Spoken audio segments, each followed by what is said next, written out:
Good morning, everybody. I really was not planning on coming on here this morning, but late yesterday afternoon, and there was a sister, and she was rebuked for uh,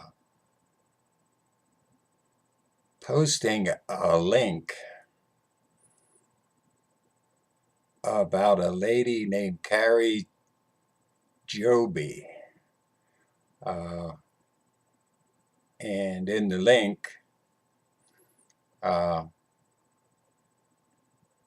well, it exposed her for some of the false teachings that she adheres to as a member of a group called Jesus Culture. Uh, I have known about this group for a very long time, and I know that they got their start at a Bethel church.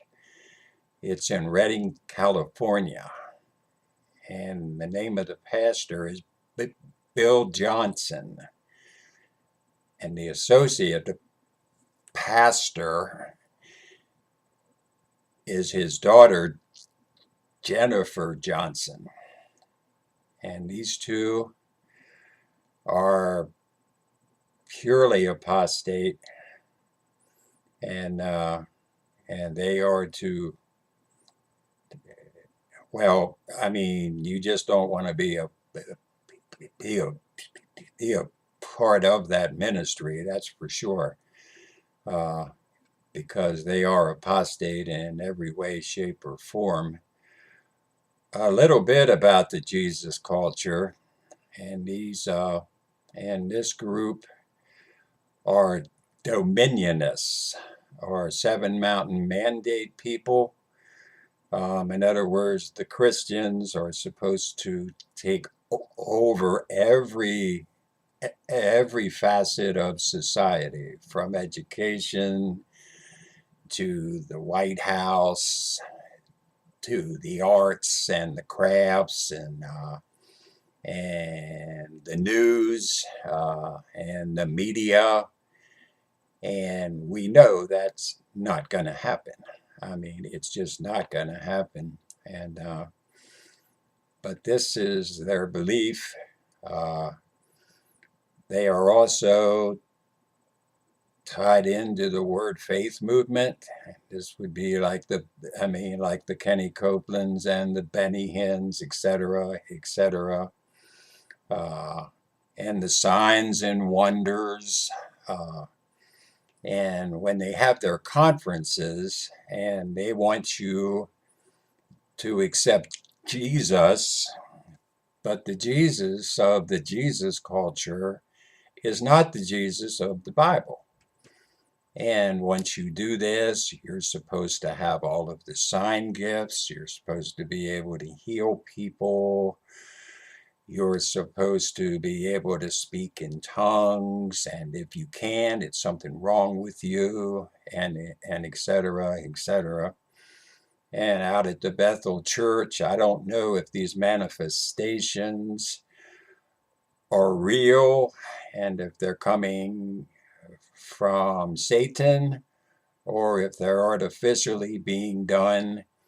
But you might see like a golden cloud in the church, or gold dust will fall from the ceiling, and you got a bunch of people rolling around on the floor and all this kind of stupid stuff.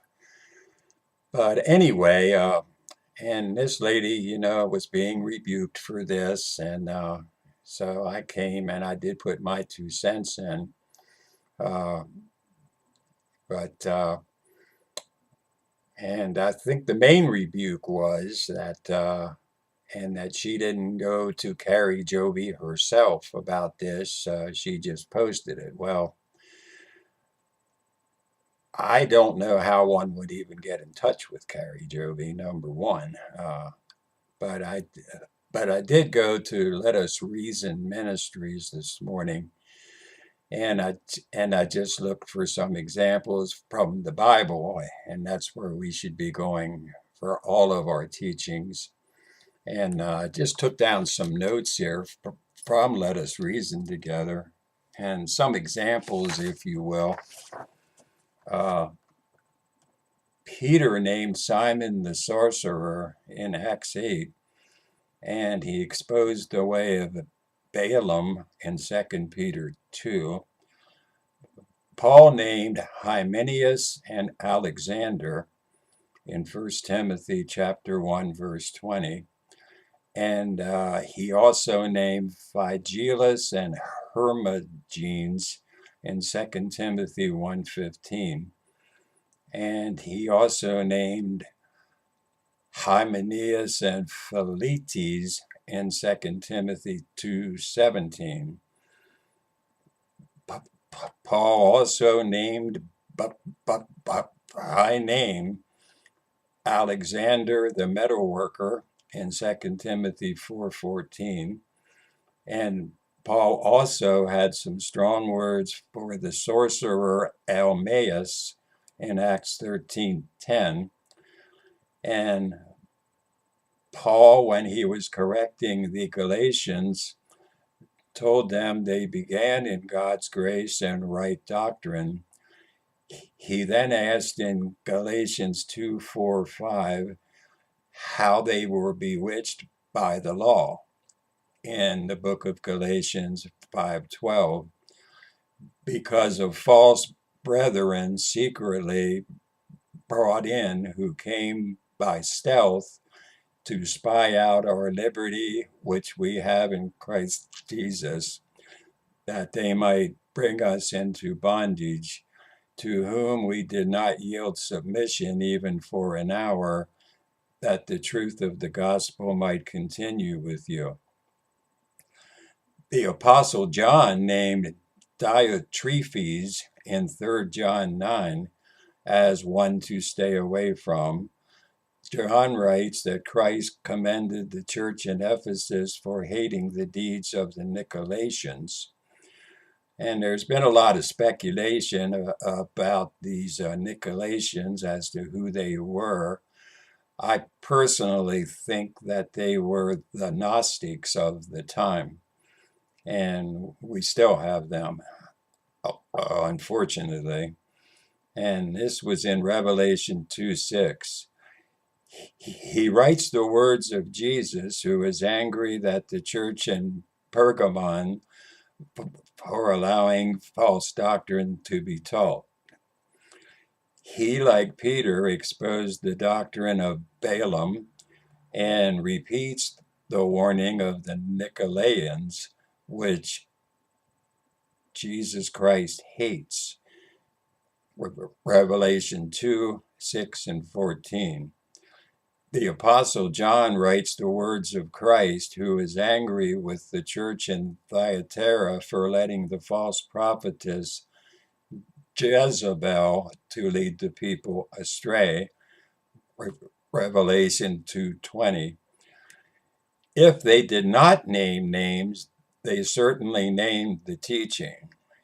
Jude spoke out against the teaching in the church of Cain, Balaam, and Korah, describing them as greed and gainsaying and pronouncing woe unto them in the book of Jude 11. No one enjoys this part of ministry, but it is necessary for protecting the sheep. It is necessary. When the integrity and purity of the gospel is at stake, we have no choice when it comes to the matter of exposing error. We have no choice. We have to expose false teaching and naming names. We have to name names. Paul even named the apostle Peter, and he did it publicly.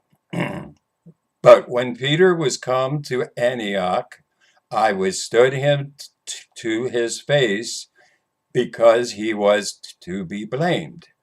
But when I saw that they walked not uprightly according to the truth of the gospel, I said unto Peter before them all, if thou, being a Jew, livest after the manner of the Gentiles, and not as do the Jews, why compellest thou that the Gentiles to live as do the Jews?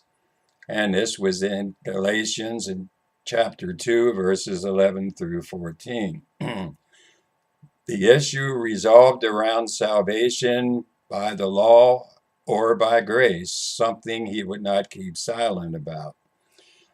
It is right to expose error. It is right to expose false teaching. And it is right to name those who are teaching error.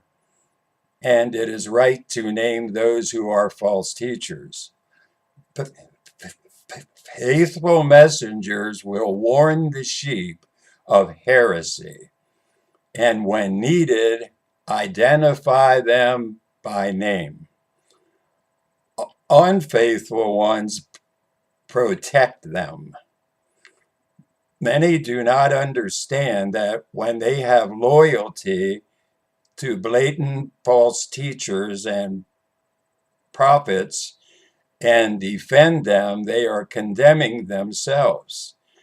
As in Proverbs 17:15, he who justifies the wicked and he who condemns the just, both of them alike are an abomination to the Lord.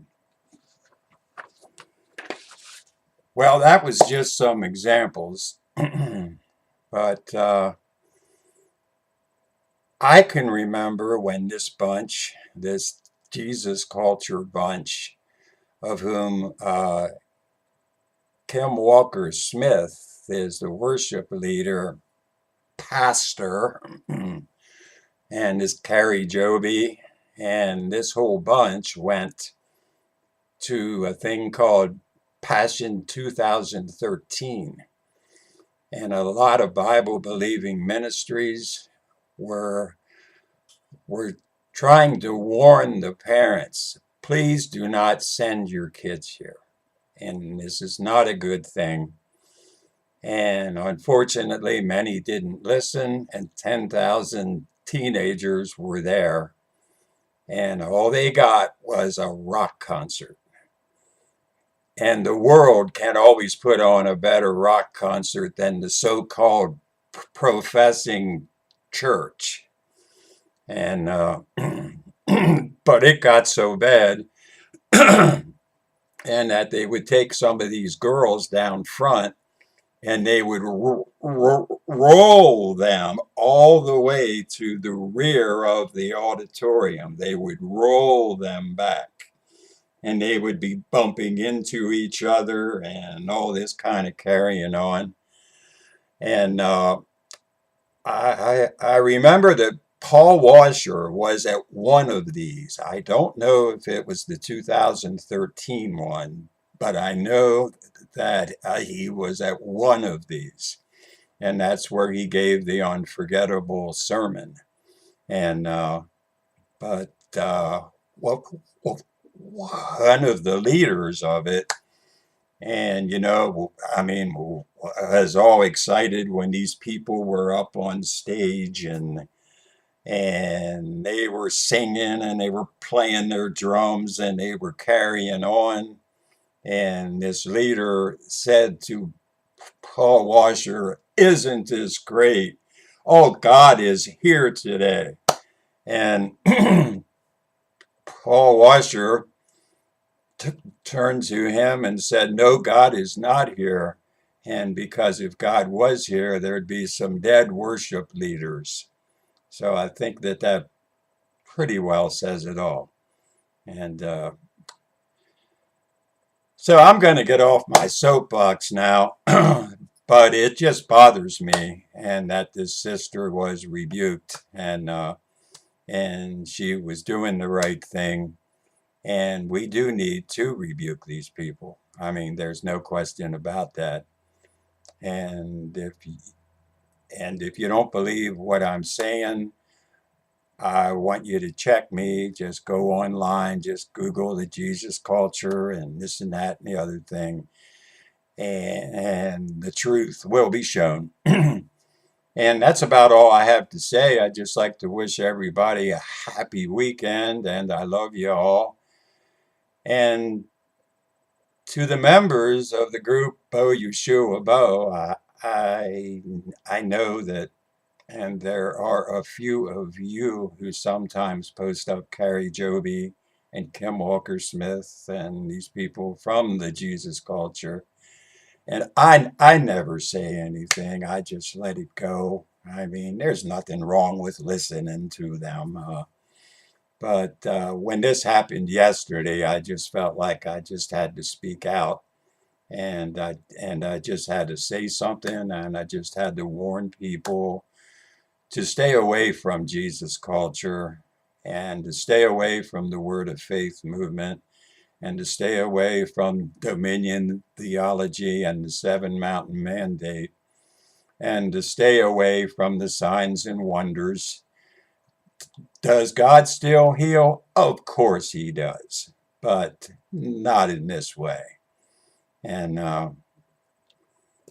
and lastly, stay away from Bethel Church in Redding, California. Stay away from Bill Johnson and his daughter, Pastor Jennifer Johnson. Run from them. Run, run, run. So I love you all. God bless each and every one of you. And I do pray you all have a blessed Lord's Day tomorrow. And uh, keep looking up. God is still in control. Jesus is coming, and it might happen today. I love y'all. God bless.